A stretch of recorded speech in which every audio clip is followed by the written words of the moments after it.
como a gente vai falar das quedas em idosos, né? E a gente viu esse tema tanto numa apresentação que a gente teve anteriormente, não sei se todos aqui estavam presentes, que a gente falou dos gigantes da geriatria e a imobilidade e a queda apareceu.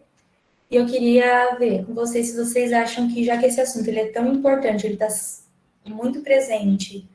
Inclusive, tem um CCCG do curso da enfermagem que é sobre queda em idosos.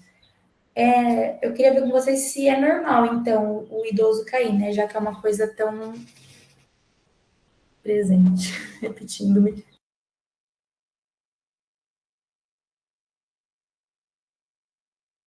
É bem interessante a gente falar desse tema, porque quando a gente tem contato com pessoas mais velhas, é comum a gente considerar normal, né, a queda. Tanto a queda por eles...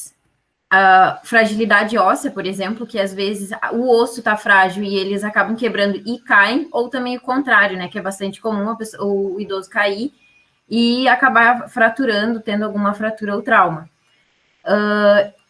Então, mais uma vez, a gente trata como normal ele ter a queda em idosos, né? Mas não é. Entretanto, é aquilo que a gente já falou em vários outros encontros, né? Que a idade vai acumulando mudanças fisiológicas que vão acabando deixando eles mais suscetíveis a isso. E até fui procurar em outro artigo a questão da avaliação, aquela avaliação ampla, né? Não sei se vocês já ouviram falar, avaliação geriátrica ampla, uma coisa assim, que tem muito essa questão da investigação dos gigantes da geriatria, né? Que são todos aqueles Is, que daí, no caso, é a instabilidade, né? Que a princípio eu nunca tinha ouvido falar tanto em explorar isso numa consulta. E acho que a gente também não tem muito esse contato, pelo menos na medicina, a gente não tem muito esse foco, assim. Então, achei bem interessante. Até sobre isso da consulta, eu achei muito interessante que o artigo traz justamente para perguntar se a pessoa tem tido quedas. E é uma coisa que eu nunca tinha pensado em perguntar numa anamnese, se a pessoa tem caído muito ou até a condição da moradia, o acesso aos cômodos da casa. Se tem escadas, se não tem, se são amplos, se tem muita barreira nesses cômodos que pode causar uma queda. Então, isso que o artigo trouxe eu achei bem interessante, porque é uma coisa que eu realmente nunca tinha parado para pensar, e é uma coisa simples, né? Que pode ser feito em qualquer consulta, em qualquer meio de saúde, essas questões. Mas, Mário, eu fiquei pensando agora, nas minhas primeiras anamneses, né, simulação, eu também não perguntei isso, mas também a gente não foi orientado, talvez, a ter perguntado, porque a gente deveria aprender, né, eu acho. Sim, Lari, tu sabe que eu tava olhando o checklist, que eu tô no paciente simulado, né, como voluntária. Eu tava vendo o checklist, não tem sobre isso. E aí, sobre as condições de moradia, o que tem? Tem relação mais a saneamento básico,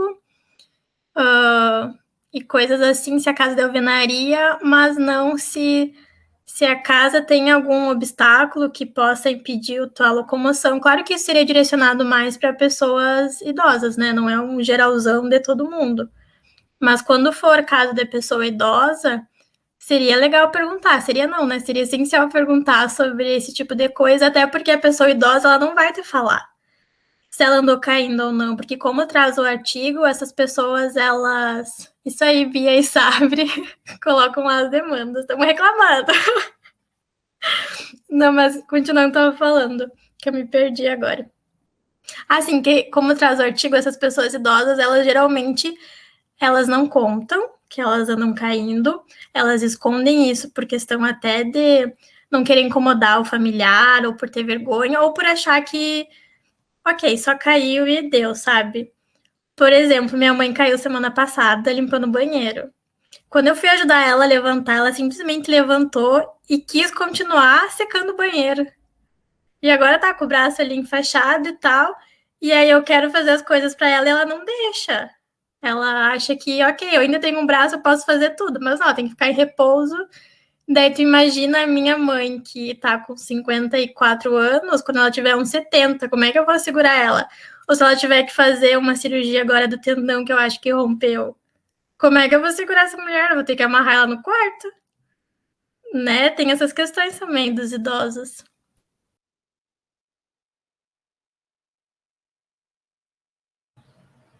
Pode falar, Heitor.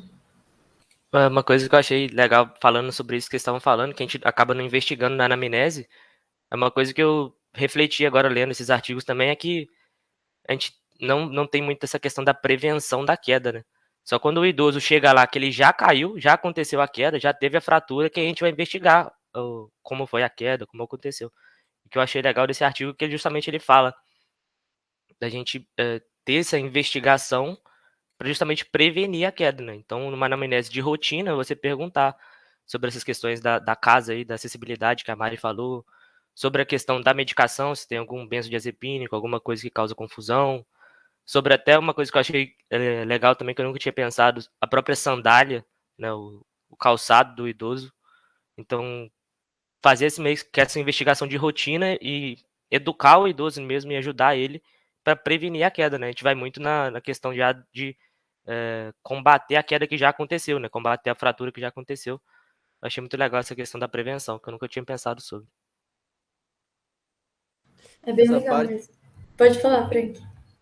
Não, pode falar, depois eu falo. Ia passar a palavra para ti, pode falar. Aí o vídeo, hein, garanti. Ah, tá, estamos gravando. Tá.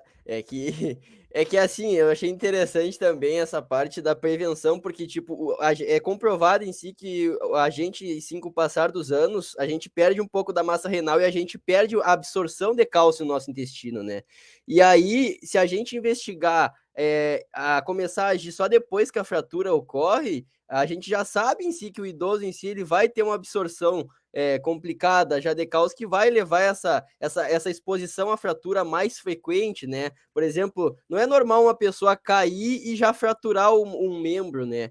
E aí essa parte de evitar isso soma em nós, porque tipo, na anamnese mesmo a gente não pergunta nada relacionado a isso, a gente só pergunta assim, como tá tua alimentação? Tá, tua alimentação a gente só anota ali, mas não dá muita importância para isso na anamnese, né? A gente não pergunta como que tá, se a pessoa em si come tal alimento, qual quantidade de alimento ela come. Tipo, a gente só perguntar alimentação e tal, e meio que joga, né? E aí, eu acho que isso soma muito para nós mesmos que estamos na liga e a gente passa a ter um olhar mais crítico em relação a isso, né? Porque, tipo, por mais que ele tenha alguns obstáculos, a gente pode perguntar sim, mas querendo ou não, é muito também importante, por exemplo, a gente quer fazer tudo pelo idoso porque é nosso familiar, né? Só que aí a gente lembra, pô, a gente tem que também tentar não ferir a independência do idoso, porque isso é muito importante também para ele não ficar sedentário. Então tem que ter um limiar muito tênue ali, né? A gente tem que saber o limiar, e isso eu acho que nos acrescenta muito aqui.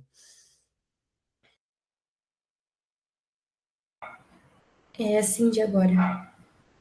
Nós, na enfermagem, já temos um lado assim mais para prevenção de quedas. Nesse projeto, né, que eu participo, que a gente faz visitas aos idosos para preencher a caderneta, tem uma parte específica que é sobre quedas, que a gente questiona se já caíram, como foi. E aí tem uma parte também que a gente avalia a casa do idoso, né? Se tem degraus, se tem tapetes que não são bem fixos, como é o banheiro, se a iluminação é boa, se vai ao banheiro de noite, que aí fica sonolento, né? E aí, nesse momento, a gente já pode aproveitar para ir fazendo essa educação em saúde na parte também de prevenção de quedas. E é bem interessante também, bem bom.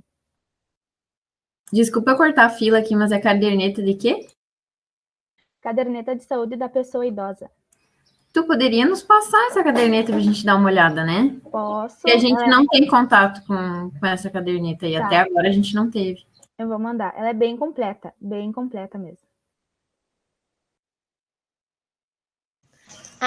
Eu só falar da caderneta ainda. Tem no SUS, no ASESF, quando a gente vai fazer alguma vivência, tem várias cadernetas. Tem do adolescente, tem da mulher grávida, tem da pessoa idosa.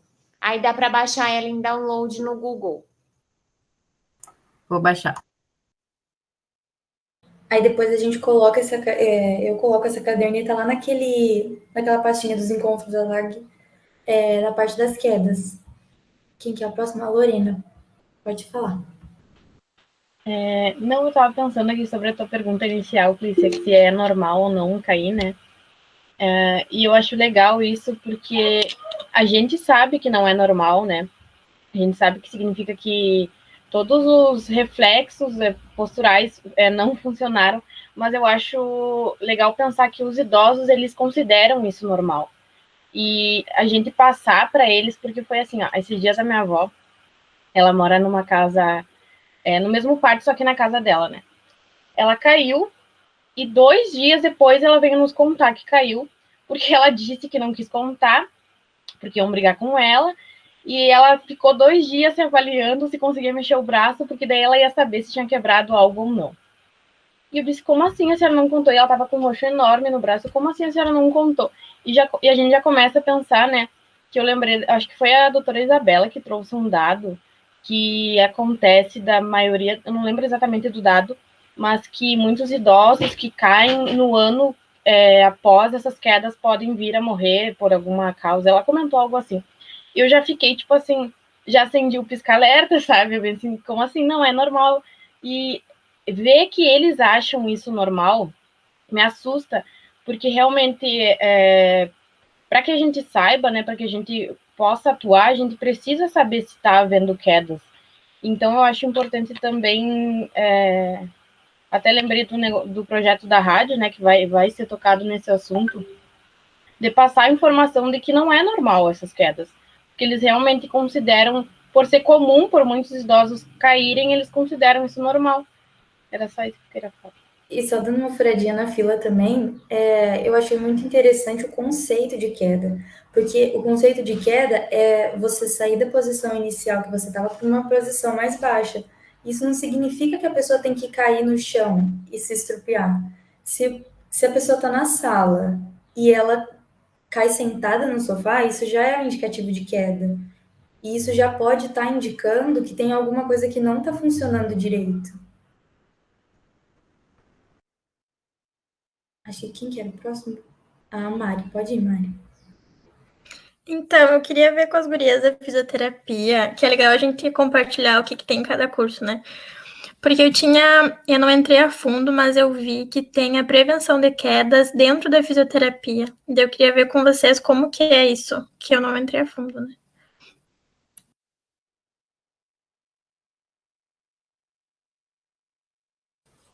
Eu vou aproveitar que eu sou a próxima na fila e já vou falar isso também. Mas uma coisa que eu ia comentar é que eu aplico essas cadernetas junto com a Cindy, que ela estava falando, e uma das perguntas é, se caiu, você sente medo de fazer a atividade novamente por ter caído? E muita gente fala, tipo, sim, muito, porque quando eles quebram alguma coisa, eles demoram muito tempo. Esses dias eu fui numa senhorinha que tinha 84 anos, ela ela quebrou a perna, fazia uns 2 anos já, e, tipo, ela segue com dor na perna, ela segue indo no médico por isso, sabe? E respondendo a pergunta da Mari, eu recém tô fazendo a disciplina de geronto. Aí agora recém a gente tá tendo, só que o principal, assim, de prevenção é o cuidado dentro de casa, com tapetes, degrau, escada, e também com atividade física, que é algo muito importante para eles, muito importante mesmo, sabe? Mas por enquanto eu só cheguei nessas duas partes, assim. Não sei te falar muito profundamente.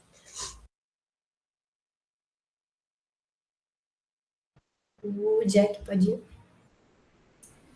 Só complementando o que a gente falou ali sobre a queda acontecer em 1 ano, até 1 ano depois da primeira queda. Então, um dado que eu peguei ali até para fazer um post do Instagram, que um idoso que cai em 1 ano, no ano seguinte ele tem uma chance de 60% a 70% de cair de novo, porque os motivos são vários, né? Mas, por exemplo, que a gente já comentou que fica com medo de fazer aquela mesma tarefa ou outras tarefas, e quando tem alguma emergência, alguma coisa que precisa se movimentar, por ele ter ficar muito tempo parado, esse risco aumenta, né?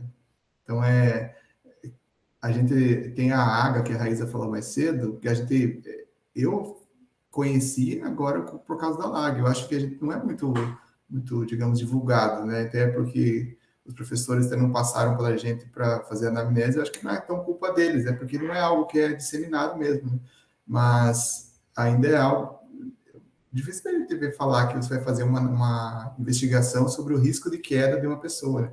E se for ver as implicações que uma queda vai levar para essa vida dessa pessoa, é muito grande, né? Tanto para a pessoa quanto para o sistema de saúde mesmo, né? Então, é algo para se ter em mente sempre.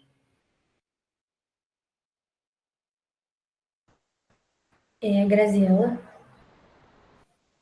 Pegando o gancho da pergunta, né, da Mariane, que fez em relação à fisioterapia, diferente da Rafaela, ainda não cheguei nessa parte, né, da gerontologia. E, por enquanto, eu estou naquela parte da amnésia da pessoa, sabe? A queixa principal, dor, né? Então, e a primeira, o que a gente tem que fazer? Curar essa dor. Então, eu ainda não cheguei nessa parte, ainda de que maneira eu vou prevenir essa queda e tudo mais, né? E muitas vezes a dor é resultante da queda, né? E muitas vezes ela não abrangeu de forma geral, tá? E assim, e também existem, né? Foi repassado para nós também exercícios que possam reduzir essas quedas, né? Que nada mais é uma reeducação funcional.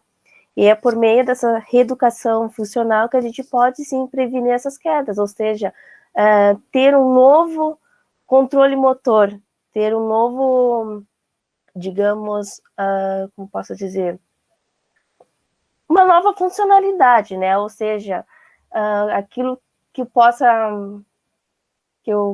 Ai, gente, para que me enrolei toda. É um novo controle motor. E esse novo controle vai fazer que eu tenha menos risco de cair, porque muitas vezes essas quedas estão relacionadas ao mau jeito, né, do pé de estar caminhando e tudo mais, a falta de equilíbrio. Então, essa reeducação ela vai abranger todos esses pontos que resulta, né, na queda da pessoa idosa. Então, eu estou somente ainda nessa parte amnésia, né? Então, ainda não cheguei nessa parte da gerontologia e tudo mais, e diferente da Rafaela. Só isso que eu queria mencionar. E ainda assim, já é tipo, muito mais coisa do que a gente viu, né? Pode falar, Raíssa. Não, pegando o gancho que as gurias disseram aí, a Rafaela, e acho que a Graziela também falou, sobre a atividade física, né?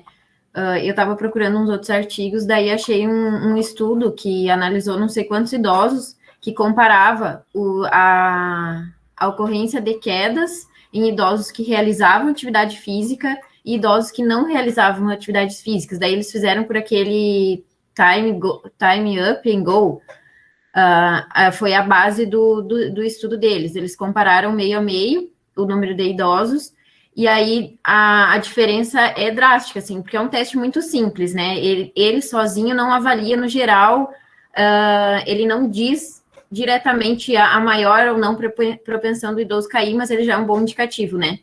Junto com outros. Aí esse artigo falava que os idosos que praticavam atividade física, em torno de 95% deles tiveram baixo risco de quedas, e 5% tiveram médio risco de quedas. Isso de acordo com aquele tempo que eles levam, né, para levantar, andar e voltar. Aí os idosos que não praticavam atividade física, 80% deles tinham médio risco. Então, tipo, não vai para o alto, mas já vai para o médio risco, e quase que inverte as posições, né, que o outro era baixo risco, 95%, e o resto médio, e aí inverte para quem não pratica atividade física, e a importância da atividade física, né. E até em algum, não sei se foi nos que tu passou, Cli, que falava até da questão da leitura, do hábito da leitura, que o idoso que lê tem menos propensão a cair. Então, são vários detalhes que são fatores modificáveis, né, que são aqueles que o artigo traz bem explicado ali, que a Clícia passou, dos fatores intrínsecos e dos fatores extrínsecos, né, que ele diferencia bastante, a gente saber diferenciar o que é fator de risco e o que é a causa da queda, né. E aí que os fatores de risco tem essa questão dos intrínsecos, que a gente tenta manejar, que tem que tentar manejar, geralmente acompanha as comorbidades, ou o próprio envelhecimento mesmo, fisiológico, e os extrínsecos, que são esses que a gente consegue fazer essa reeducação, né, e que são tão importantes. O Jackson depois do Frank, e aí a gente parte por causa do clínico, senão a gente vai ficar aqui até amanhã, galera. É legal pra caramba, mas acho que o pessoal tem coisinhas para fazer. Então, bora. Jack. Então, é interessante que a pessoa ser ativa não quer dizer que ela faça exercícios para melhorar a condição dela, né? Porque é meio paradoxal, mas uma pessoa que ela é muito ativa, ela também vai ter uma grande possibilidade de cair por causa de muitos movimentos, assim como a que não faz muito movimento, né? Então, você tem que levar em conta que, às vezes, a pessoa precisa se movimentar por uma condição que, sei lá, em que a casa não é adequada e tem que se movimentar por um grande período, grande distância para chegar no banheiro, por exemplo, isso também vai aumentar o risco, né? Então, a gente tem que fazer uma educação um pouco mais complexo, né? Educar essa pessoa para fazer esse exercício físico, para fortalecimento muscular. Só que uma pessoa que anda bastante não quer dizer que ela já tenha por si só essa diminuição no risco de queda, né? É bem, como diz o Frank, é uma linha tênue entre as coisas. É muito. Pode falar, Cris. Eu ia passar a palavra, pode falar. Chama naquela, garoto! É muito interessante em si a Raíza trazer esse estudo em si e faz a gente pensar o porquê, né? Porque, tipo, não adianta a gente só chegar e tacar e ver, porque isso é meio que óbvio, mas por que isso acontece? Porque, tipo, a atividade física, ela vai impedir o músculo do idoso atrofiar, e isso é muito importante, e se a gente impede que o músculo atrofie, a gente automaticamente aumenta a flexibilidade, aumenta o equilíbrio dele ali, aumenta diversos processos fisiológicos muito importantes, inclusive a mobilização de lipídio numa idade em si que a gente já tem umas deficiências hormonais, que a gente sabe que é normal, e aí essa atividade física é importante para diversos processos, inclusive como o idoso ele já tem essa má absorção de cálcio, e aí automaticamente o nosso metabolismo ele começa a procurar cálcio nos nossos ossos, o exercício ele entra como um aliado disso, porque por mais que ocorra a queda numa pessoa que está fazendo esse exercício, o exercício ele chega para somar e ele tenta inibir a osteoclatogênese, que é a quebra da resorção óssea nossa, né? Para buscar o cálcio, para manter no cálcio sanguíneo. E aí, automaticamente, a gente fazendo o exercício, automaticamente a gente fortalece nossos ossos. Os nossos ossos, que automaticamente, quando ele cair, tem uma menor probabilidade de decorrer alguma lesão maior, né? E o exercício em si, além, ele não, olha, é muitos benefícios que não tem como a gente citar tudo agora, né? Mas diversos benefícios que é muito importante, porque o sedentarismo em si, ele estimula a resorção óssea, que é a quebra do osso para buscar a mineralização óssea, né? E aí a gente fazendo o exercício físico, a gente automaticamente fortalece diversos processos que impede a queda, impede fratura, impede dano neurológico, impede quase tudo praticamente.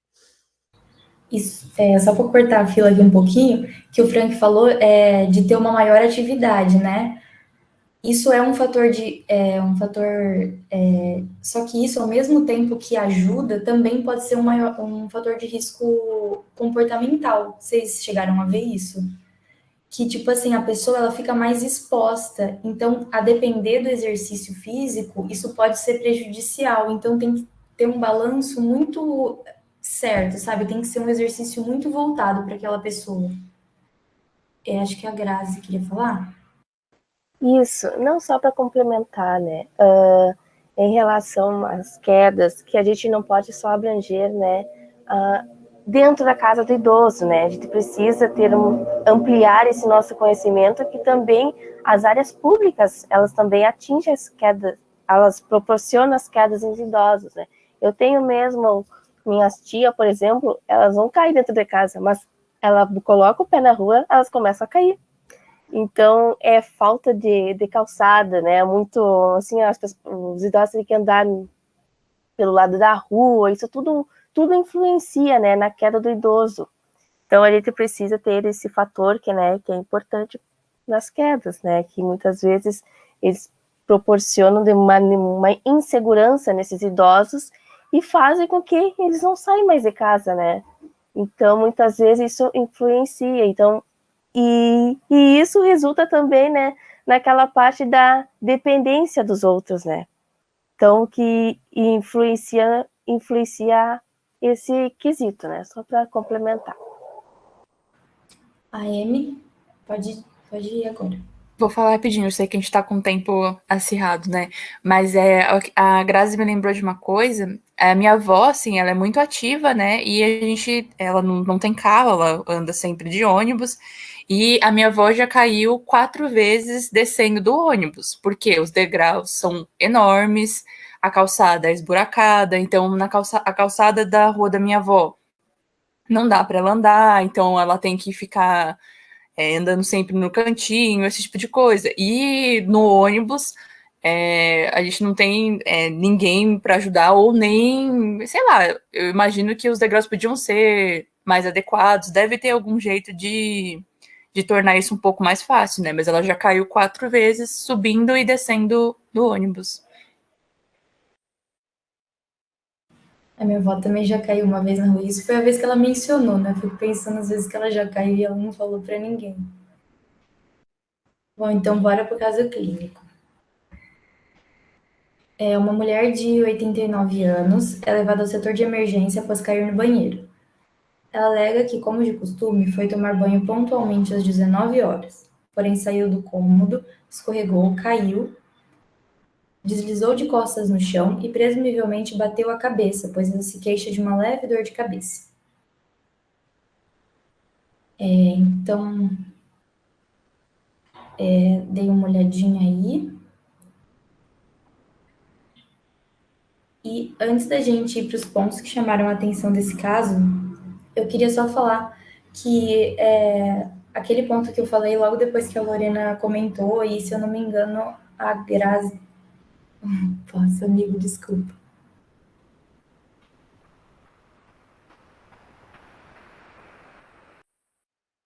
Mas então, Vai falando, isso. Isso tem um nome que chama evento sentinela, que é quando, tipo, é como se fosse um iceberg, sabe? E a queda vai ser como se fosse a pontinha do iceberg. Embaixo, pode ser que essa queda esteja escondendo vários problemas que acarretaram isso. Tipo, doenças agudas, doenças crônicas, até uma iatrogenia. E também pode estar escondendo os fatores de risco. E os fatores de risco, eles têm aquela classificação, né? Que é os intrínsecos, os extrínsecos e os comportamentais. Vocês sabem a diferença deles?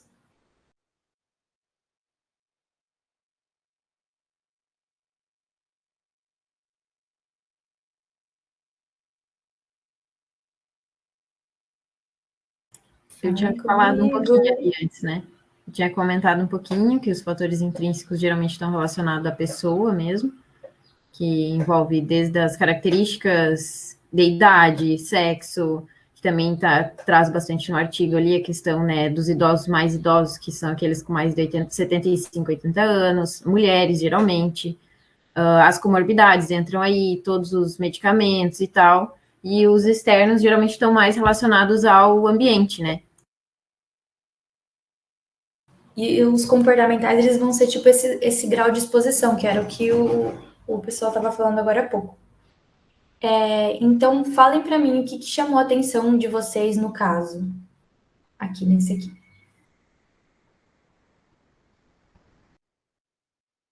Cair no banheiro. O local da queda, né? Pode falar, Maria. Eu fiquei prestando atenção na questão da pontualidade. Ela continua na rotina dela, ela faz isso todos os dias. Só que nesse dia em específico ela escorregou. Mas ela tá falando, a queixa dela é principalmente a questão da dor de cabeça, né? Ela já caiu outras vezes e não doeu a cabeça, e por isso que ela não procurou ajuda. Ela tomou banho no banheiro que ela tá acostumada a tomar banho. Tá tendo reforma ali no ambiente que ela tá acostumando a tomar banho. Tem que avaliar o que tem de diferente na rotina dela, né? Se é alguma coisa ambiente, externo, fator extrínseco que alterou, ou se é dentro dela que tem alguma coisa diferente. Eu acho que cabe a gente prestar atenção nisso. É isso aí. A Grace agora. Outro fator que chama atenção é a questão dela ter batido a cabeça, né? Quais são as repercussões dela ter batido a cabeça? Então, eu acho que isso é um ponto importante. É isso mesmo. E, por exemplo, será que foi essa dor de cabeça é porque ela bateu a cabeça? Ou será que vem de alguma outra coisa, né? Que é o Carlos. Eu ia falar mais ou menos isso que você disse, tipo, de ter a certeza se ela de fato escorregou e caiu, bateu a cabeça, ou se ela caiu porque ela teve algum problema neurológico, alguma coisa lá na hora. E ela supôs, como ela estava saindo do banho, geralmente tem piso molhado, que ela tinha caído. Mas, na verdade, foi um outro problema na cabeça que fez ela ter a queda. Me chamou atenção também aqui a idade, né? Porque ela tem 89 anos. Ela é uma idosa, mas é uma idade mais avançada, né? E também o horário, sabe? Porque, tipo, eu fiquei pensando, por exemplo, será que estava iluminado o ambiente? Porque esse horário pode ser que já esteja escuro. Pode falar. Não, ia dizer mais ou menos relacionado a isso que tu tá falando, porque ela já tem fatores bastante que direcionam a essa pesquisa da queda, né? Que é a idade, principalmente, e o fato dela ser mulher que é mais recorrente, mas principalmente a idade. E essa história ela conta meio que sozinha, né? Como se não tivesse alguém ali, não que necessite de auxílio para tomar banho, mas a gente sabe que depois é recomendável aquelas barras em banheiro. Eu sei porque a minha avó tem aquelas barras em todo banheiro.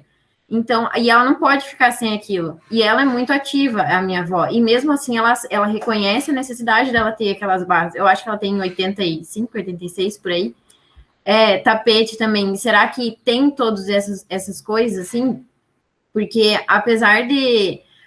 o que mudou agora? Mas é que às vezes o declínio está vindo um pouco mais tarde. E uma hora esse declínio começa a acontecer e chama a atenção para ter a necessidade dessas coisas ambientais de apoio, assim, né? Eu também não sei se eu coloquei, né? Eu já vou colocar aqui. Eu coloquei como um fator aqui dela ser mulher. Porque a gente sabe que mulher é mais prevalente, né? E pode ser que ela tenha quedas recorrentes e não seja só restrito a uma queda acidental, que é essa classificação. Então, aqui, nesse caso, que a gente acabou de ver, considerando aquela classificação que estava no artigo, essa queda aqui, ela é uma queda acidental ou recorrente? Aí vai da investigação que se ela já caiu alguma outra vez, né? Como alguém já falou em algum outro momento aí. Exatamente. A Maria, eu acho. Mas, por enquanto, assim, aqui, com isso aqui que tem, vocês acham que parece mais o quê? Acidental? Também acho, parece mais acidental. E por que vocês acham? Por causa do cômodo. Assim, sei lá, acho que banheiro lembra muito escorregar, sabe? E aí falou, ela escorregou e caiu. Então, não sei, acho que isso me fez pensar em acidental. E eu penso... Ai, desculpa. Não, pode falar. Eu pensei também, quando saiu do cômodo, eu imagino que ela já tinha tomado banho, né? Aí pode estar úmido, tanto o banheiro quanto ela. E aí é isso que me faz pensar que pode ser acidental também. E outra coisa, desculpa interromper também, ali fala, né, como de costume. Talvez se ela já tivesse tido outras quedas, talvez não seria mais um costume ela tomar banho naquele horário, né? Não sei. E também que eu fiquei pensando que o acidental, ele tá mais relacionado a fatores extrínsecos do que a fatores intrínsecos, porque aparentemente aqui quando chegou no setor de emergência, não relatou nenhuma outra coisa, né? Então, por isso que eu também pensei na queda acidental.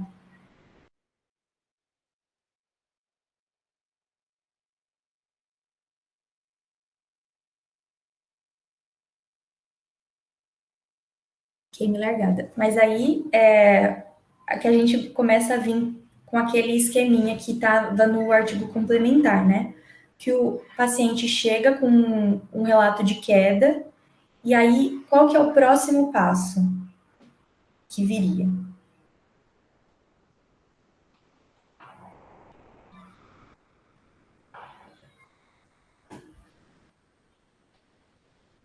Avaliar o risco dela, da queda, não sei. Isso. O risco da queda, ele é avaliado por meio de uma triagem de 3 perguntas. Então, se pergunta para o paciente, você teve 2 ou mais quedas nos últimos 12 meses, no último ano? essa consulta que você veio aqui foi por causa da queda? Você tem alguma dificuldade de encaminhar ou de se equilibrar?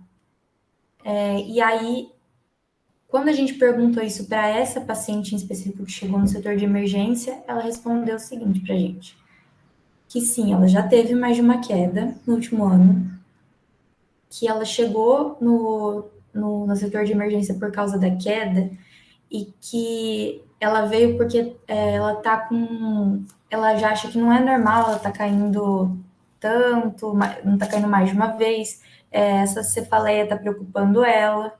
Só que ela falou que ela não tem nenhuma dificuldade em caminhar ou se equilibrar.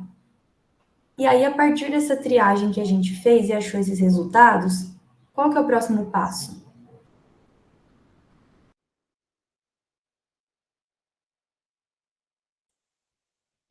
Os aconselhamentos, intervenção, alguma coisa assim? Pode falar. Me desculpa, Heitor, perdão. Pode falar, se quiser. Eu acho só que talvez a gente tenha que ver quais são os fatores de risco. Não sei. Enumerar quais são eles. Era isso que você ia trazer, Heitor? Uhum. Eu ia falar para investigar, né? Porque já que ela respondeu sim para 2 das questões, e ela falou que não tem dificuldade com a caminhada com equilíbrio, investigar qual outro fator. Então, investigar medicamento, investigar a visão dela, se ela está com algum problema de visão, algum problema neurológico, questão força muscular, hipotensão postural. Então, tentar investigar qual seria a causa dessa queda, né? Maria? E seria legal também a gente investigar o motivo da primeira queda. No próprio artigo fala que não necessariamente que ela caiu porque escorregou e perdeu o equilíbrio, por exemplo, foi essa situação, seja o mesmo motivo que ela caiu da outra vez. Então, da mesma forma que a gente tem que investigar um pouco mais a fundo sobre como ela caiu, o que ela sentiu, se ela se lembra disso, perguntar também um pouco mais a fundo da outra vez que ela sofreu a queda, né? Isso aí. E, Grace? E mesmo que ela tenha negado algumas coisas, por exemplo, não tenho dificuldade para enxergar, vamos supor, né? Ou eu uso óculos e tá ok, eu não tenho problema para caminhar, às vezes a pessoa não reconhece aquilo como um problema, né? Então tem que tentar entender como é o andar dela, como é o equilíbrio dela, e não simplesmente aceitar que ela tá dizendo que não tem nenhuma alteração. É isso aí. Então, como ela respondeu sim, né, de forma positiva, para uma daquelas perguntas, a gente já passa para uma anamnese, um exame físico, que esse sim vai ser completo, só que um pouquinho mais voltado para a queda, porque já que ela falou que a consulta atual é por causa disso, então tem que voltar um pouco mais a atenção, né? Então, começando aqui com a história médica relevante, o que vocês acham que é de mais... O que você acha de mais relevante, no caso, para ser avaliado? Lembrando que a história médica está relacionada com as doenças, alguma doença que ela pode ter, alguma coisa que ela apresentou no passado.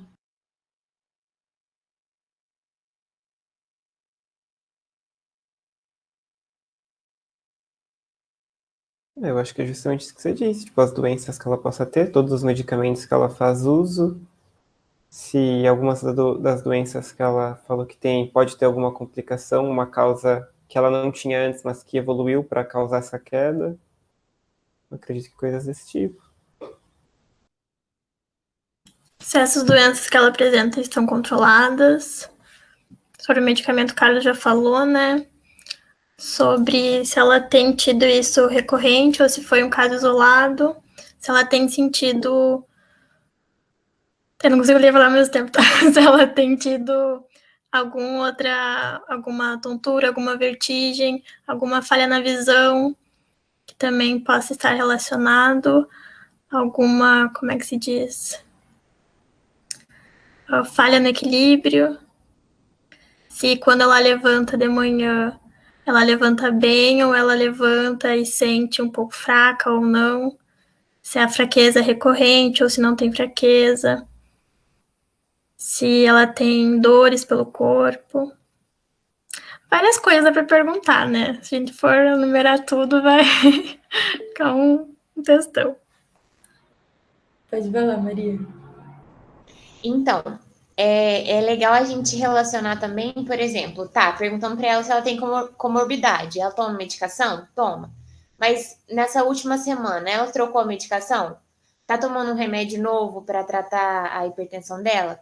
Porque qualquer alteração também pode estar relacionado com esse efeito colateral novo, por exemplo, que essa medicação pode causar.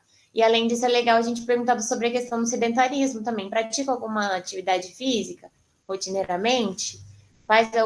Você sai de casa todo dia, faz a sua caminhada, para a gente saber como que ela tá em relação a isso, né?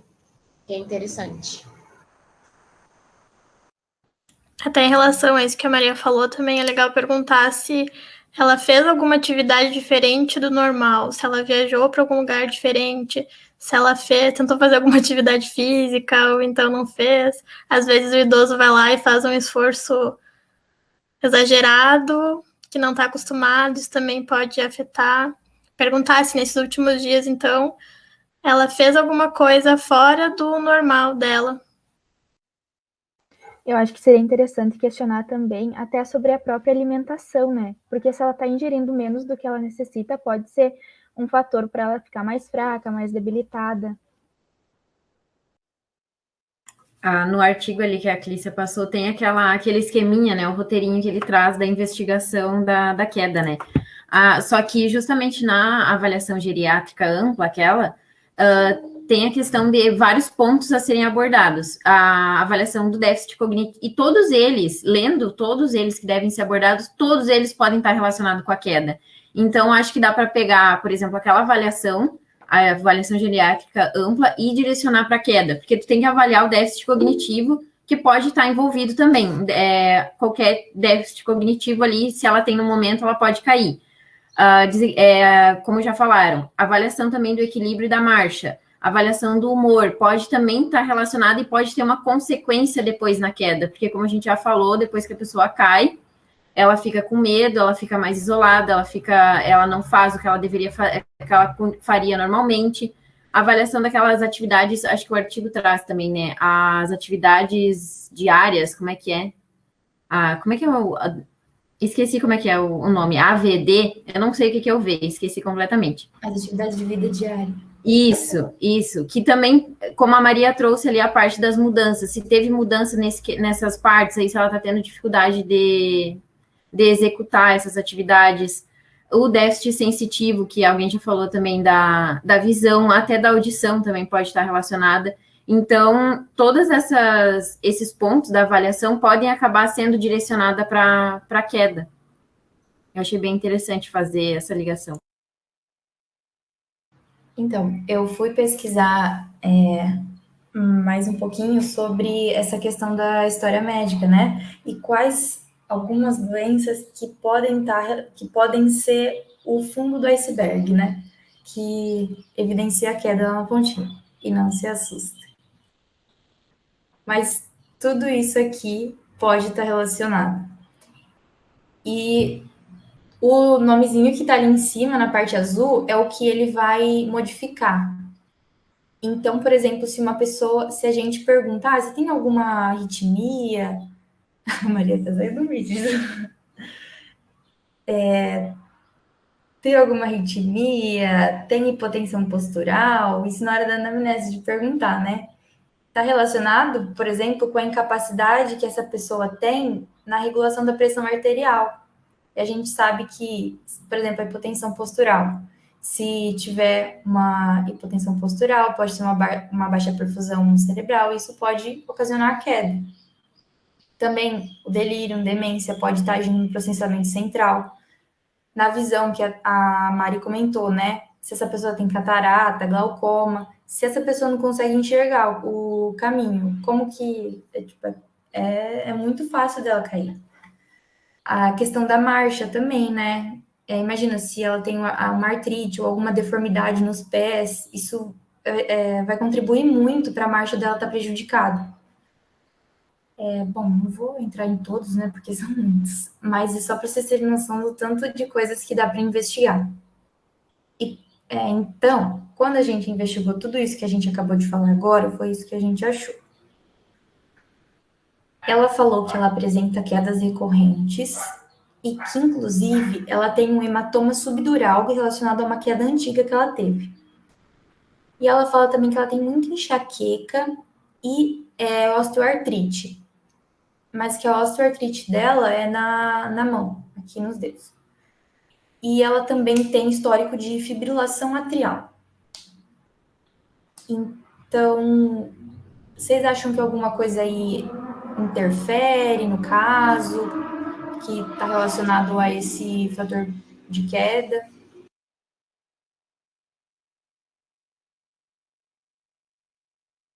Eu diria tudo.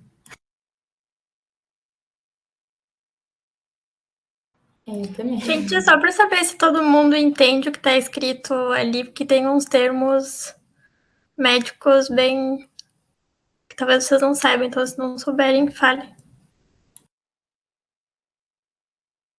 Eu, pra ser sincera, eu esqueci o que é um hematoma subdural. Eu sabia um dia.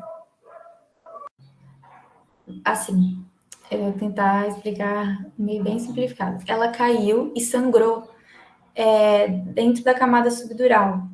Então, tem um hematomazinho lá dentro. Então, vamos supor, vai fazer uma tomografia de crânio. Vai dar para ver que ali dentro tem um sangramento. Acho que eu entendi. É um acúmulo de sangue entre o cérebro e o revestimento e o crânio ali. Tá, e a osteoartrite, eu pensei, mesmo que nas mãos, pode ser que possa se desenvolver em outro lugar, né? A fibrilação atrial também é um tipo de arritmia. E aqui, a arritmia está relacionado com a regulação da pressão arterial. Então, também é uma coisa para ficar de olho. Posso fazer uma pergunta? Pode. Qual é o peso dessa paciente? Qual é a pressão arterial dela? A gente pode saber isso ou tem que ir na escura? Não, a gente vai saber. Não tem o exame físico ainda? Ah, tá. Estamos só conversando com a paciente por enquanto. Isso aqui é a anamnese. Aí, então, feita a anamnese, o exame físico, Frank. E aí, o exame físico é um exame físico que tem que fazer completo, mas tem algumas coisas que foca mais em relação à queda, principalmente no caso dessa paciente. E o que vocês sugerem aí, pessoal? No exame físico. Um ponto que eu acho importante desde o início, que agora até já foi um pouco falado, é observar a marcha dele desde o começo. Ele vai entrar, você já vai observando. Então, tipo, antes de fazer a anamnese, você já começou o exame físico, entre aspas, porque o que a gente sabe que quanto mais comprometida a marcha do paciente, maior a chance de ele cair. Então, já é um início. Eu também acho que seria legal a gente fazer o exame físico da gente ver se a relação ventilação-perfusão periférica está normal, tocando no dedo do paciente para ver se ele fica branco e volta a ser rosa, vermelho de novo, né? E isso é muito importante, que pode estar relacionado com várias patologias, né? Inclusive pressão alta, diabetes, essas coisas, né? Medir os sinais vitais, né? Sempre bom.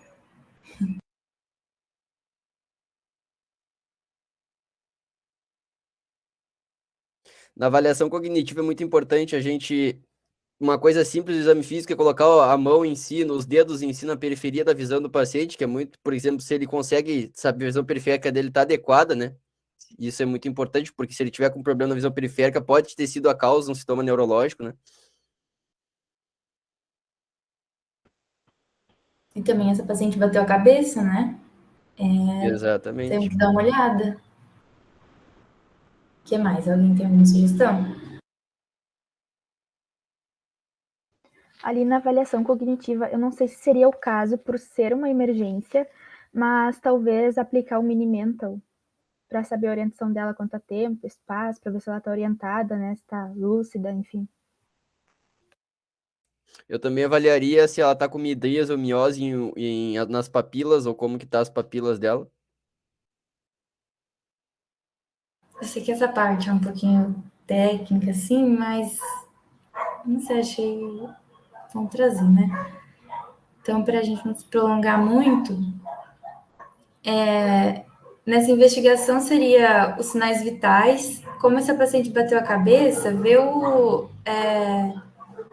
ver mesmo se tem algum calo ali, o que aconteceu, fazer o exame neurológico completo, que nem a Cindy comentou, ver a parte, isso, a palpação, ver a parte cardiovascular, muito importante ver se a paciente tem hipotensão postural, porque hipotensão postural é um dos fatores que mais provoca queda. Ver se o equilíbrio dessa pessoa tá bom, ver se tem alguma lesão nos pés, o que o Frank comentou, a acuidade visual. Então, será que o idoso está enxergando de longe? Ele consegue enxergar objetos no chão? Será que se eu fizer o campo visual, ele vai estar enxergando até em que lugar? Então, é legal colocar isso. E aí, foi isso que a gente conseguiu achar.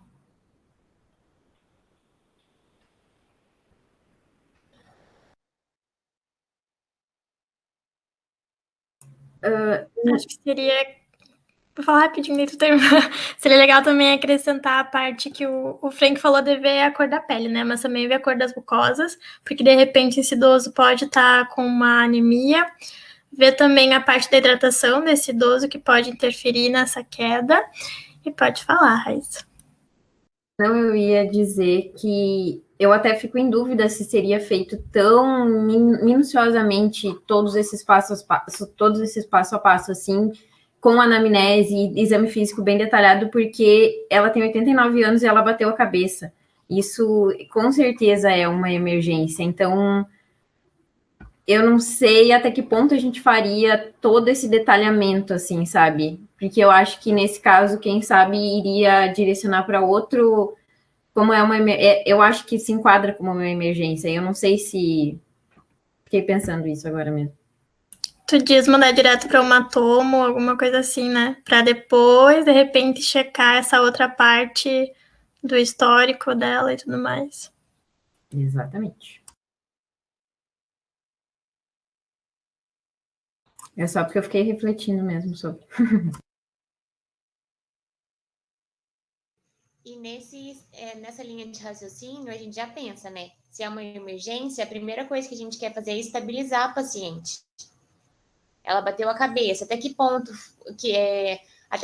atingiu a cabeça dela? Foi o que a Mari falou, examinar, fazer algum exame. O objetivo inicial é estabilizar. Depois a gente investiga como que caiu, quais foram as quedas, se é recorrente ou não. Então, é que era um caso bem longo. Eu tentei dar uma fragmentadinha e fazer em passos, né? Mas ele comenta, né, no final do caso, que ela fez uma tomografia de crânio. Cadê? Uma tomografia computadorizada de crânio sem contraste, que não revelou nenhuma alteração aguda. E essa paciente, ela era, como a gente viu aqui no exame físico, ela estava atenta, acordada, alerta, orientada em relação ao dia, horário, lugar, a pessoa e a situação. Então, o exame neurológico dela também estava normal, assim como os sinais vitais. Então, a única coisa que deu mais alteradinho aqui seria esse hematoma que achou na região hospital.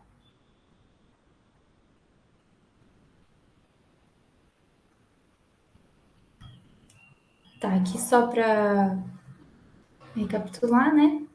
Então, depois que fez tudo isso, a gente vem ver os riscos multifatoriais de queda. E aí vem aquelas perguntinhas que são bem, que estava no artigo, que eu achei bem boa de investigar o histórico das quedas, tanto as quedas anteriores quanto as quedas atuais. Aí, se alguém puder, né, falar assim como vocês perguntariam, como que isso seria abordado.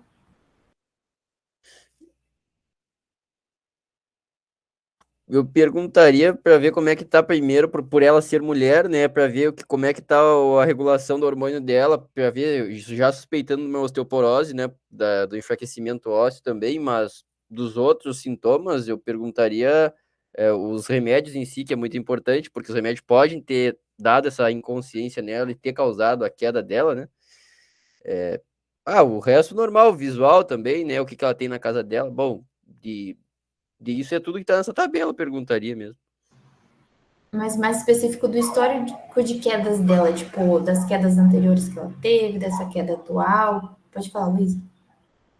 Do histórico de quedas, até pelo artigo ele estava falando para perguntar mais se teve alguma consequência, né? Se teve trauma, luxação, fratura, como é que foi, quantas foram, se ela precisou procurar um médico ou não, se ela só ficou em casa, se ela foi para uma emergência, se isso limitou as atividades dela ou se ela conseguiu se recuperar bem. Acho que mais isso. Se ela, tipo, como é que ela ficou depois, em dor, insegurança, essas coisas. Lorena? Outra coisa também que eu acho que até o artigo traz, que eu achei bem interessante, perguntar, né, que momento que aconteceu a queda, se foi de dia, se foi de noite, a gente já consegue ver a questão da iluminação, e quanto tempo, se ela conseguiu se levantar sozinha, ou quanto tempo, tem até acho que é queda prolongada, quando a pessoa cai, né, e não consegue se levantar, fica um bom tempo caído. Eu acho que é interessante investigar isso também. E em que lugar aconteceu, né? Se costumou acontecer no mesmo lugar, daí a gente já começa a pensar no fator de risco ali do ambiente, ou se em vários lugares, aí tu já vê que é um problema mais intrínseco, né? E até ver se ela consegue descrever, né, certinho o que aconteceu, para ver se a consciência dela estava normal, se teve alguma tontura e tudo mais. Sim, agora tu falou isso, eu lembrei. É muito comum os idosos falarem que não se lembram como caíram, né? Tipo, eu não sei como é que eu caí. Caí. Quando eu vi, já tava no chão, eles falam assim.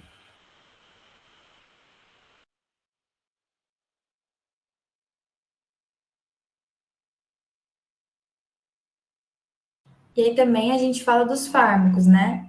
Eu não sei quem comentou dos benzodiazepínicos, que vai ser um dos fármacos que não vão ser legal para dar para os idosos, porque podem propiciar a queda. Vocês sabem de algum outro? Essa parte eu achei bem legal. Tem alguns antihipertensivos, né, que acabam causando hipotensão ortostática, principalmente, né? Tem alguns que são usados para hiperplasia de próstata, né? Que são alfa-bloqueadores, daí acabam causando a hipotensão ortostática, que eles também reduzem a pressão, como a doxazosina, que é muito comum o homem usar, né? O homem idoso, porque é bem comum ter a hiperplasia, e aí é uma das formas de tratamento e está bastante relacionada à hipotensão ortostática.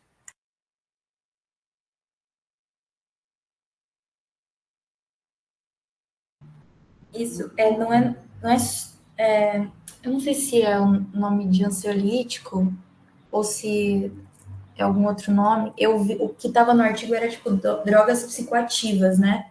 Que tem dentro os benzodiazepínicos, mas tem também os antidepressivos, que até esses tempos dos tricíclicos, que eles não podem ser dados para os idosos, evitados, né? Porque eles causam muita hipotensão postural e também até os inibidores seletivos da recaptação de serotonina, que eles eram mais seguros, pode também estar relacionado a essa queda.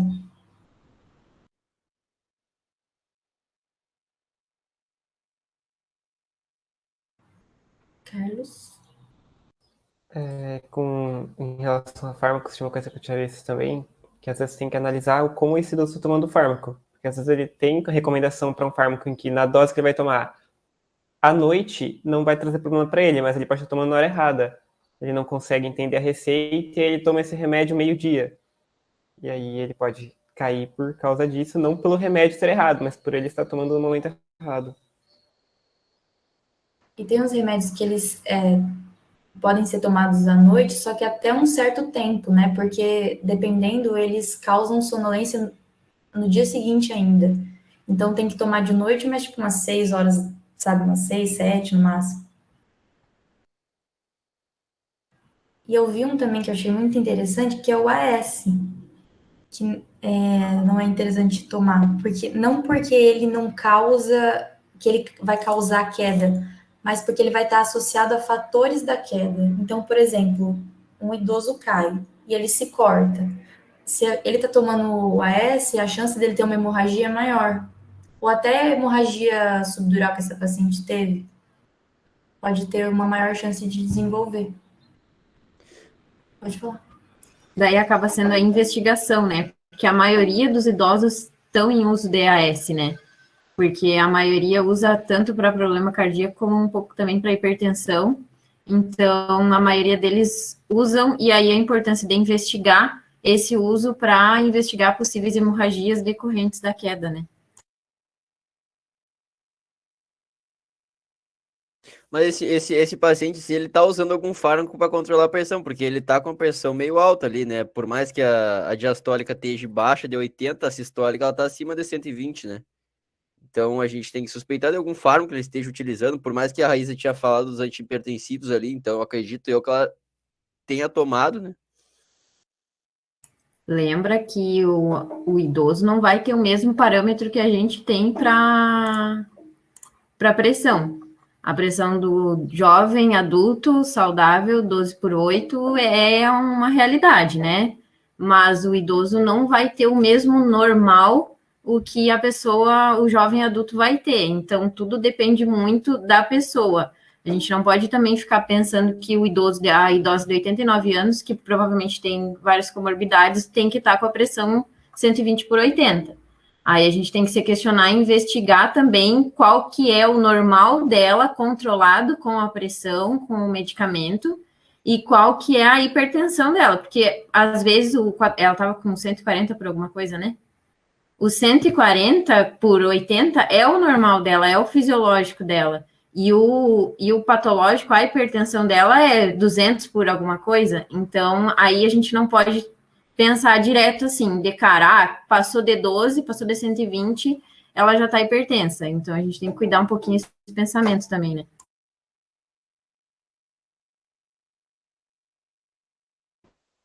Bom, eu coloquei só alguns aqui. E também a gente não falou da polifarmácia, né? Que é muito presente na vida de alguns idosos, da maioria. Meu avô, por exemplo, ele faz coleção de remédio. Então, imagina tomar um monte de remédio, imagina se muitos desses remédios propiciarem queda. E depois, a gente pode também investigar a marcha, o equilíbrio e a mobilidade. E o artigo trazia uns testes, eu achei muito legal. E eu queria, assim, que todo mundo falasse, né? Mas, em especial, o pessoal da FIS e da enfermagem, que eu acho que vocês têm maior contato com isso.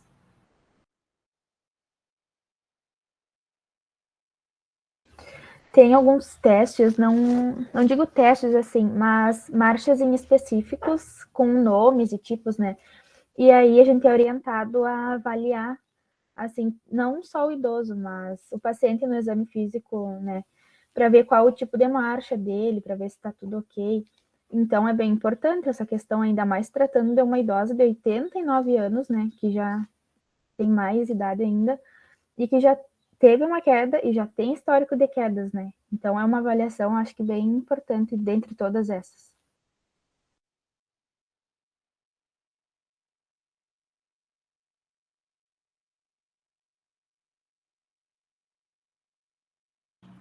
Então, desses testes aqui, pelo que eu entendi no artigo, a escala de equilíbrio de Berg, o POMA, que é o TINET, e o índice dinâmico de marcha vão ter que ser feitos por um fisioterapeuta, porque são testes mais completos. E o Timed Up and Go Test e o Functional Reach, desculpe o inglês, eles vão ser um pouco mais simples, mas ainda assim muito importantes de fazer.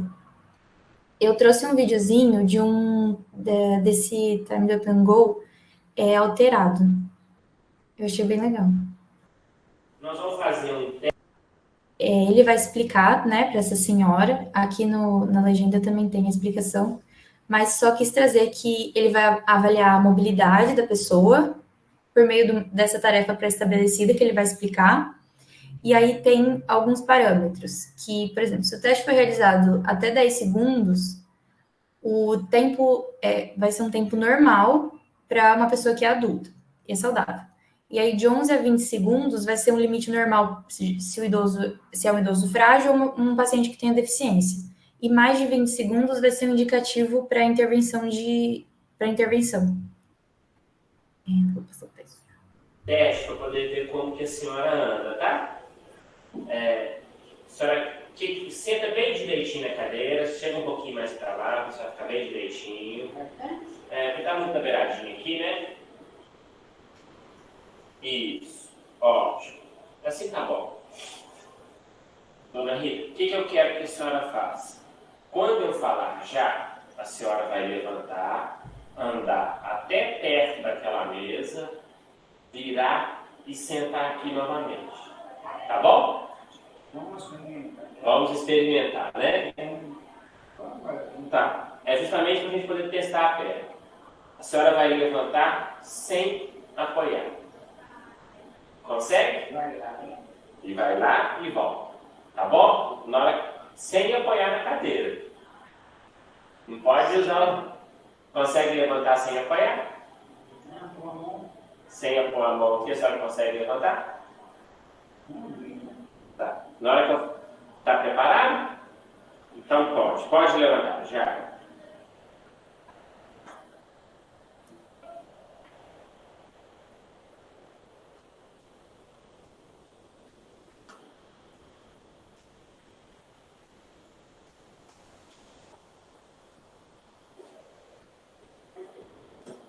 Vamos virar.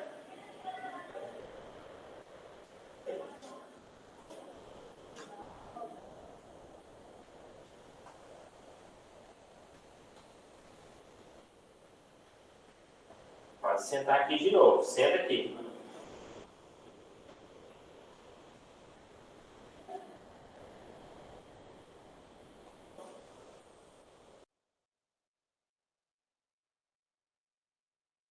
Então, esse teste, essa senhora, ela demorou 40 e alguns segundos para fazer o trajeto e ela precisou apoiar a mão para conseguir levantar. Então, isso já é o indicativo que tem que intervir.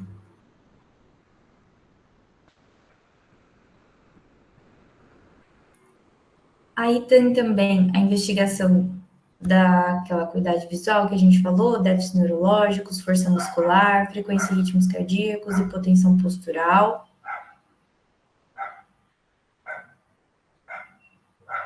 E também dos pés e dos calçados. O que vocês acham que é, interessante investigar nisso? Porque, pelo que a paciente apresenta, é uma coisa mais relacionada ao fator extrínseco. E pode ser que ela tenha algum problema nos pés e tal. O que a gente pergunta em relação a isso? Bom, dos calçados eu acho que é que nem a imagem diz ali, do salto e da questão do solado. Também tem a questão do calçado atrás, no calcanhar, ter alguma coisa que prenda o pé, ou se for tipo uma pantufinha que o pé pode escorregar para trás. Também é importante avaliar que tipo de calçado costuma utilizar, né? Em relação aos pés, dá para ver em relação à pisada, se vai ser pronada ou supinada. Em relação também a se a pessoa tem o famoso joanete no pé ou alguma outra coisa que pode causar dor ao pisar. Alguma atrofia, talvez. Algum corte também, eu acho que isso pode interferir. Que pode pisar de uma forma diferente do normal, se tiver algum machucado, alguma coisa. Acho que é isso que eu perguntaria. Eu acho que nessa parte aqui eu perguntaria também se elas utilizam algum instrumento de marcha, né? Que seria, por exemplo, a muleta e tudo mais, pedir para ela me mostrar como que ela usa. Porque eu estava vendo que o jeito para você usar a muleta a mão ela tem que estar na altura da cintura e ela tem que estar do lado oposto à perna machucada. Eu lembro que o meu pai ele usava do lado da perna machucada, como se fosse a perna dele, né, a muleta. E não funcionava, ele continuava a sentir dor. Então também é importante saber disso, porque vai dar para instruir depois, né? Até porque tem vários tipos, né? Tem aquele que é inteiro, que tu vai com os 2 apoios, e tem a bengala de um apoio só, e tem as bengalas também que o pezinho é vário, é tipo uma garra, assim, que dá mais estabilidade. Tem a questão também do idoso precisar e não usar por vergonha, ou por achar que, isso é coisa de velho, não é pra mim. Tem essa questão também de ver se ele precisa e ele usa, ou se ele precisa e não usa.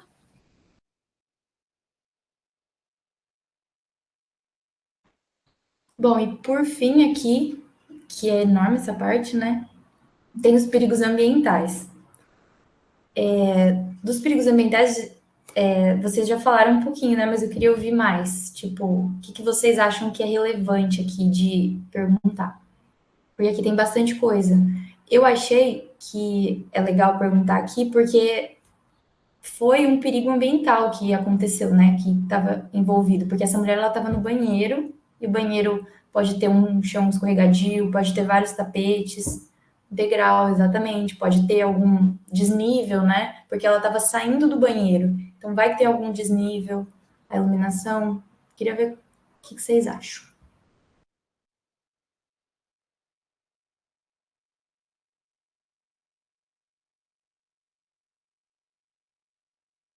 Eu perguntaria da iluminação, por causa que estava bem na transição das 7 horas ali, dependendo de onde ela mora, é bem esse horário que escurece, né, em alguns locais, e por ela achar que teria claridade, às vezes esqueceu da luz também, pô, eu perguntaria por causa da iluminação, se teria degrau, se o chão em si estaria muito úmido, porque se tivesse muito úmido, poderia indicar um deslizamento pela falta do atrito, né, e aí ela poderia escorregar no piso.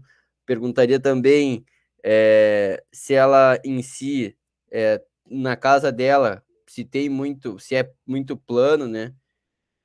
Isso é muito importante que a Larissa falou também, se tem algum lugar para ela se agarrar nas paredes em si, né? Então, quando a gente perguntou tudo isso para ela, ela descreveu o ambiente para a gente. Agora a gente vai fazer uma interação aqui, hein, pessoal? Porque ela trouxe para a gente a descrição da sala, do quarto e de alguns outros lugares. E aí, agora que a gente vai interagir, a gente vai ver o que é um ponto que tem que tomar cuidado, tem que prestar atenção, talvez para modificar, e um ponto que tá certo.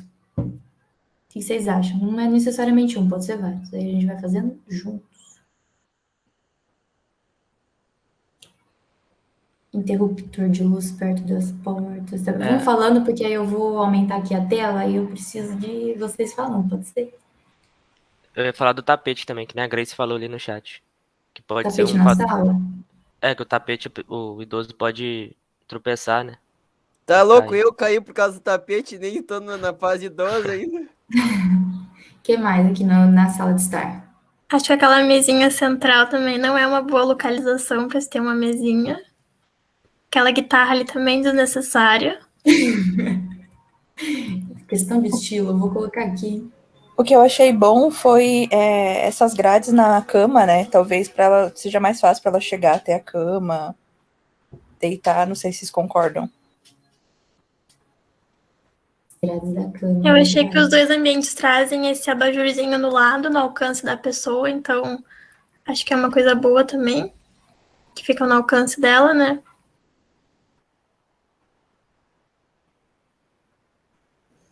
Eu acho que a sala podia ter... Ai, meu Deus, minha internet tá péssima, gente. Maria? Você foi. Eu falando que a sala podia ter menos coisas, podia ser mais simples. Mas isso aí, será que é questão de decoração? Tô brincando. E aí, tá, da sala, então. Mais alguma coisa aqui na sala? Eu acho que ali naquele cômodo ali que tem a mesinha central que eu tiraria e tem perto do sofá uma outra mesinha que tem um abajur. Essa outra mesinha eu aproximaria mais do sofá para eu deixar ali tudo assim de alcance imediato da pessoa, telefone, controle da TV e tudo mais. Já no quarto, eu acho que seria legal colocar uma campainha ou um sininho. Se acontecesse alguma coisa, ela chamar alguém. Acho que é isso. E esse tapete aqui no quarto, hein? Também, eu acho.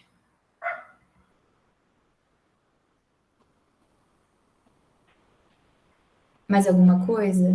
No quarto eu fiquei pensando que eu não vi interruptor de luz. Tem os abajures, mas eu não tô vendo nenhum interruptor de luz do lado da cama. E eu não sei como que vai ser a iluminação, né?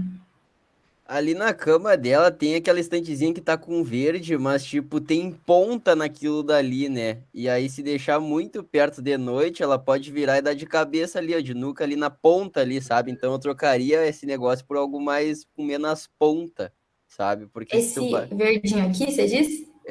e o da direita também, Ele tá na iluminação do verdinho. aí eu colocaria algo mais redondo, né? Porque se tu batesse não causaria tão dano do que um negócio pontudo, né? Beleza. Vou colocar aqui uma pontinha. Aí, vamos ver como ficou. Beleza. Aí, vamos aqui para o banheiro dela. Banheiro, vocês veem alguma coisa que é boa, alguma coisa que vocês acham que tem que tomar mais cuidado? Não tá separada a área do box e parece assim, o chão tá contínuo, então pode escorregar água ali pra área ali do vaso. Essa cortina também para idoso não é muito aconselhável.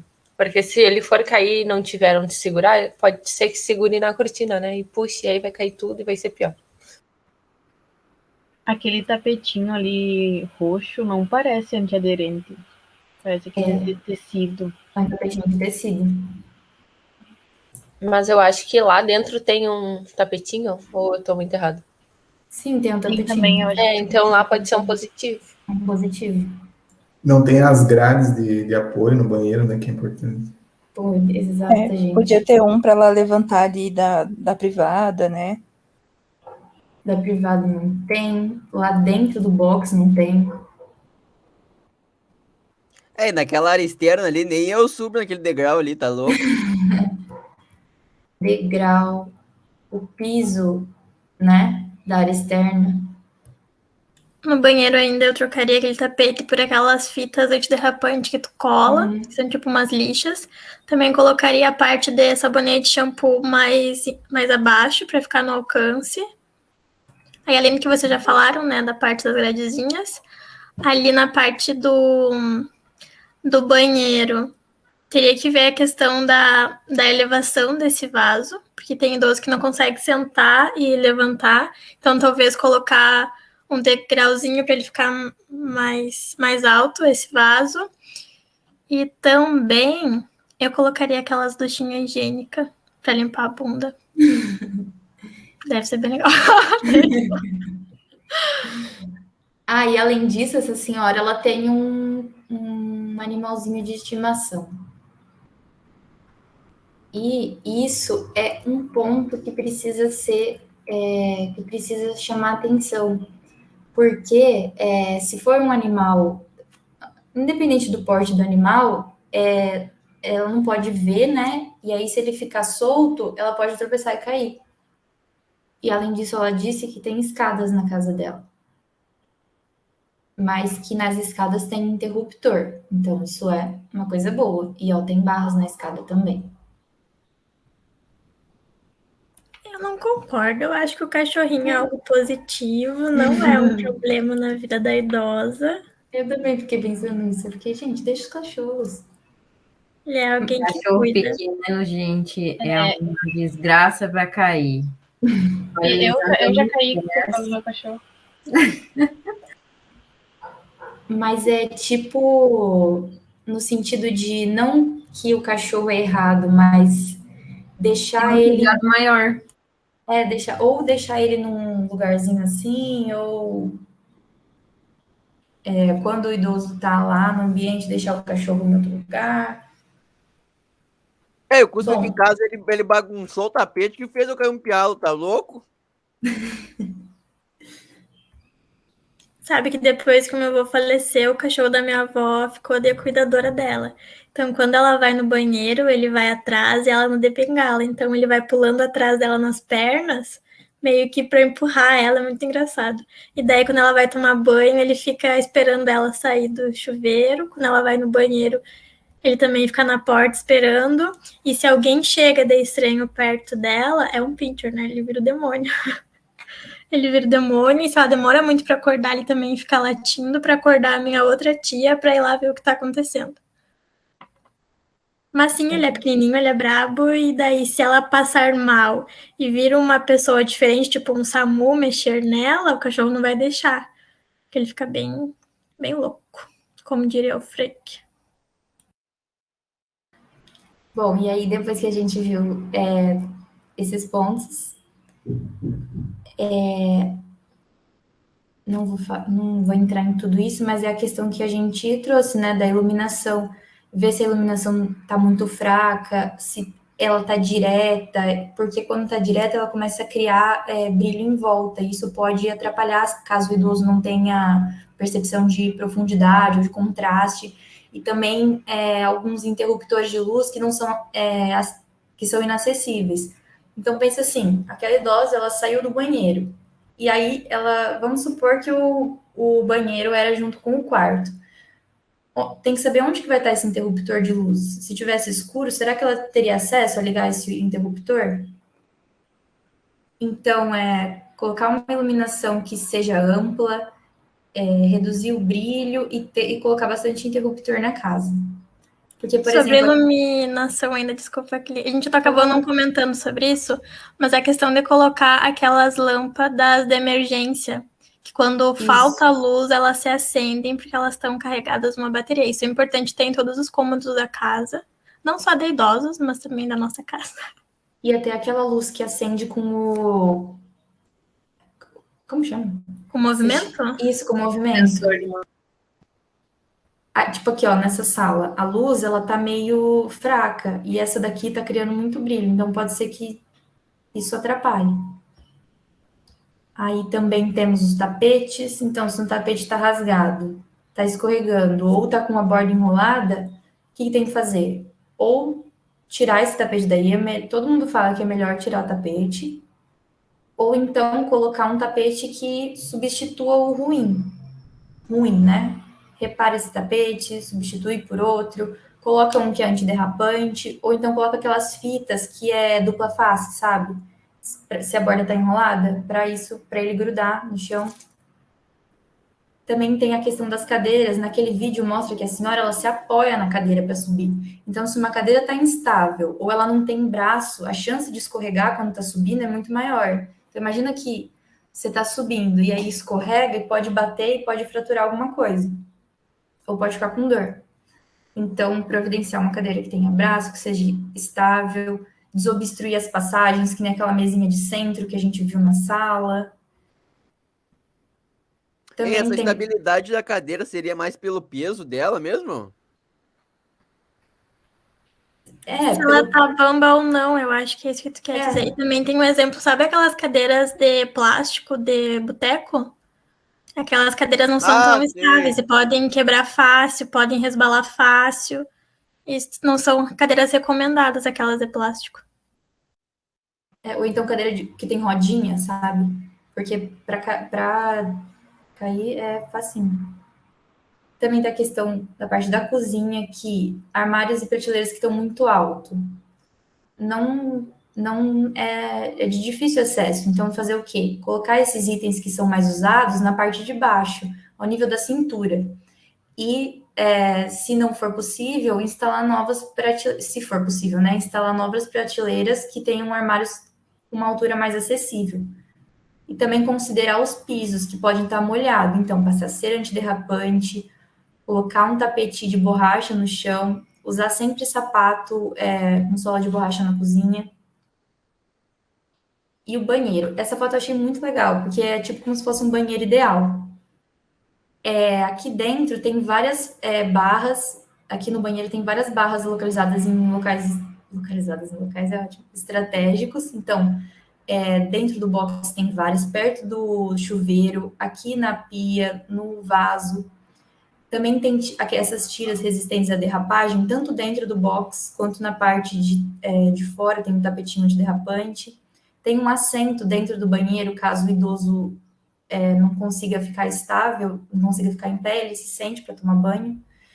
Também usar um assento elevado no vaso sanitário, quando necessário, que nem a Mari comentou. E a questão das fechaduras, porque muitas pessoas têm o costume de trancar a porta quando vai tomar banho. E agora imagina o idoso cai e fica lá com a porta trancada. Então, teria que remover essas fechaduras para que elas possam ser abertas de ambos os lados. Mas depois de tudo isso que a gente investigou, foi isso que a gente achou. Tá acabando, juro. Ela falou que ela tem muito medo de cair por conta das outras quedas e por isso ela parou de fazer as atividades do cotidiano dela. E aí, quando foram fazendo aquelas perguntas, ela falou que não teve perda da consciência nem antes de cair, nem depois. A única coisa que ela sentiu foi uma cefaleia e ela nega qualquer outra lesão sem ser o hematoma. Falou que não perdeu o controle vesículo-intestinal e também a pessoa que estava acompanhando ela, né, falou que não foi observada nenhuma crise convulsiva ou estado pós-ictal. O estado pós-ictal é o estado que a pessoa fica depois que ela convulsiona, que é uma lentificação maior, sono. Também falou que não teve tontura, nem palpitação, nem vertigem. E quando a gente perguntou dos calçados, ela falou que ela usa chinelo o dia inteiro, na maior parte do dia para fazer as atividades. Então, ela fala que ela acorda, vai estender as roupas dela, limpar a casa, tudo de chinelo, e que ela só tira o chinelo para tomar banho.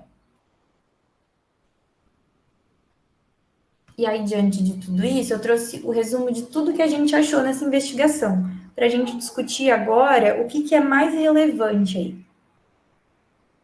Vocês me dizem. Como assim mais relevante, mais importante, tu diz, em relação aos outros? Isso, por exemplo, considerando o que foi apresentado na emergência, que ela caiu, escorregou, o que pode estar causando isso, foi um fator extrínseco ou intrínseco, ou comportamental?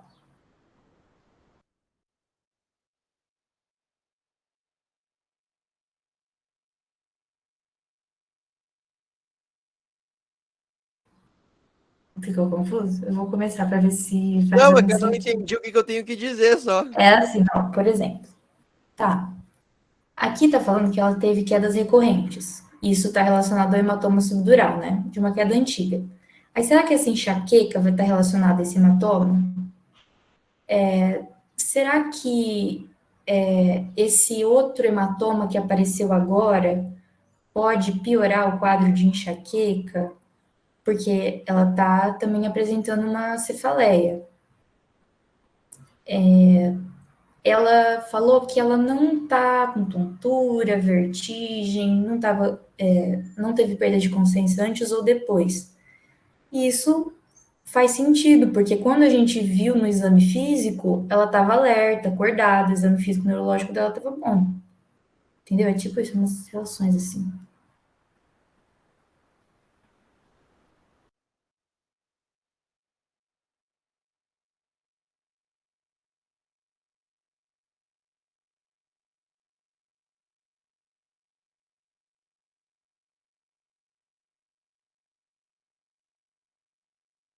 Um de cada vez, hein? Pelo amor de Deus! Um de cada vez, que tem um barulho aqui, hein? Eu juro que eu não entendi, sério, eu não quero ratear nada, por isso que eu tô quieto. É que eu acho que é o que a gente já falou ao longo da discussão, né? Seria retomar, basicamente.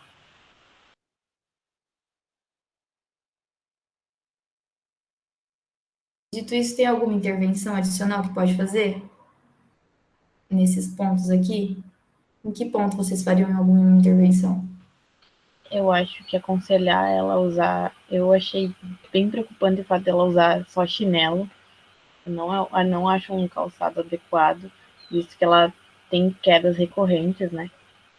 E pelo caso dela reclamar muito de enxaqueca, de cefaleia, eu acho que tinha que investigar esse hematoma subdural. Eu não sei, eu não cheguei a estudar sobre isso ainda, se é um negócio que tu deixa ali quietinho, não mexe, que tu pode fazer, mas eu acho que deveria investigar melhor isso. E toda a intervenção que a gente já tinha falado sobre a casa dela, né? Praticamente fazer uma reforma ali. A fibrilação atrial não é algo normal, né, cara? Eu não sei se ela relatou isso ou a gente só colocou isso. Eu não Não, ela lembro. relatou na anamnese, na história médica pregressa dela. Fibrilação atrial? Uhum. Não é um problema isso? Sim, é um problema. Então é vermelho, né? Cartão ali, tio. Quer dizer, Clícia. Perdão, Clícia. Certo, fibrilação atrial, porque pode estar relacionado como um fator intrínseco de queda, né? Aneurisma, mas ela não tem nada na cabeça? Como não? Ela tem hematoma subdural. Ah, não, tá, além disso, né? Além disso. Esse hematoma aqui também, ó. Será que não é bom fazer algum exame para ver se tá tudo certo? Uma tomografia? Falem comigo, não estou vendo vocês. Vamos lá. Estamos acabando, gente. Hein, eu não pergunto. A alimentação dela não entra em nenhum momento. Eu não lembro se a gente perguntou. A gente comentou disso já, Frank. Ah, tá. Osteoartrite também é relevante. Para mim, tudo aí é relevante da história médica pregressa dela. Uma coisa que eu achei bem importante é o medo dela cair. Ela parou de fazer as coisas. Ela ia atividades na comunidade, tipo sair, fazer compra, essas coisas. Parou de fazer. Então a gente sabe que esse medo de fazer as coisas, ela fica mais. Eu não sei como que era que tinha falado, que a musculatura vai. Não é atrofiando. Não é liberação de cortisol? Porque Não, é que ela não estimula. E aí vira um ciclo vicioso essa queda. Porque ela cai. Aí ela fica com medo de cair, ela para de fazer algumas atividades. E isso piora o quadro dela e isso faz ela cair de novo. Tá no post lá do Instagram da LAC. E essa falta de atividades, ela também resulta, né, na rigidez articular, né? Então, a gente devia também colocar adicionar, né, uma intervenção de exercícios que são relacionados às atividades básicas, né? Desde de sentar corretamente, levantar corretamente, né? Isso vai influenciar bastante. Isso, então essas intervenções vão ser multifatoriais, multicomponentes, para prevenir essas quedas. Então, isso era o que trazia no artigo, que eu achei bem interessante, que é caso ela tenha um quadro de polifarmácia ou tome algum fármaco que ocasione quedas, minimizar esses fármacos, fazer exercícios que são voltados para isso, para essa pessoa, ver se tem algum comprometimento visual e melhorar ele, ver se tem alguma hipotensão postural e investigar. Anormalidades cardíacas também a gente viu que ela tem. Inserir vitamina D. Se tem algum problema nos pés ou nos sapatos, modificar o ambiente dessa pessoa e dar orientações e informações. Todo mundo cansado? Alguma colocação? Não. no quadro onde que é o que a gente falaria então para essa senhora, que é o mais assim evidente aqui?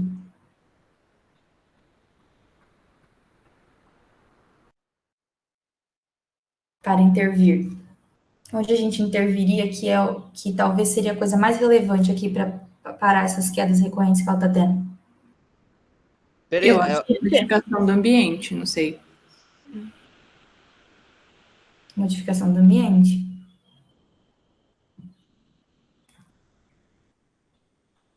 E é isso, gente. eu também, só que eu abordaria também a vitamina D, viu? Pra ela pegar sol, ainda mais por causa da idade dela, né?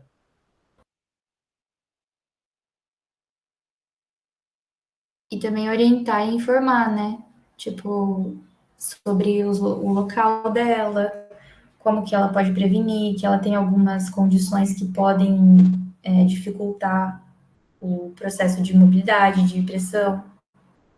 Falar que, olha, a senhora tem que usar uns calçados mais firmes, que são mais antiderrapantes, que a Havaianas pode escorregar.